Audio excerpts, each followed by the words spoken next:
ஷேப்ஸை enlarge பண்ணுறது பார்க்க கஷ்டமாக தெரியலாம், ஆனால் ரொட்டேஷன் மாதிரியே சீக்ரெட் ஒன்று தான். ஒரே ஒரு பாயிண்டில் மட்டும் ஃபோக்கஸ் பண்ணுங்க. முதல்ல சென்டர்லேருந்து ஒரு பாயிண்ட்டுக்கு போகிற வழி வேணும். பாயிண்ட் ஏ எடுத்துக்கலாம். வழி என்னன்னா 2 யூனிட்ஸ் ரைட் அண்ட் 1 யூனிட் அப். இப்போ நம்ம ஸ்கேல் ஃபேக்டர் 2, அப்போ நம்ம வழியோட மூமெண்ட்ஸை 2ஆல் மல்டிப்ளை பண்ண போகிறோம்.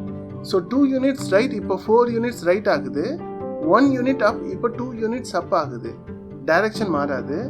இந்த புது வழியை சென்டர்லேருந்து ஃபாலோ பண்ணலாம். 4 யூனிட்ஸ் ரைட் 2 யூனிட்ஸ் அப். இதுதான் நம்ம புது பாயிண்ட் ஏ டேஷ். இப்போ அதே மாதிரி ஒவ்வொரு பாயிண்ட்டுக்கும் ரிப்பீட் பண்ணணும். சென்டர்லேருந்து வழியை கண்டுபிடிங்க, 2ஆல் மல்டிப்ளை பண்ணுங்க, புது பாயிண்ட்டை மார்க் பண்ணுங்க. எல்லா புது பாயிண்ட்ஸும் கிடைச்சதுக்கப்புறம் அவங்கள கனெக்ட் பண்ணி உங்கள் என்லார்ஜ்டு ஷேப்பை பாருங்க. எல்லாமே சென்டரோட லைனில் இருக்குது பார்த்தீங்களா? அவ்வளோதான். சென்டர்லேருந்து ஒரு பாயிண்ட்டாக என்லார்ஜ் பண்ணுறது மூலமாக நீங்கள் எந்த ஷேப்பை வேணும்னாலும் கரெக்டாக என்லார்ஜ் பண்ண முடியும்.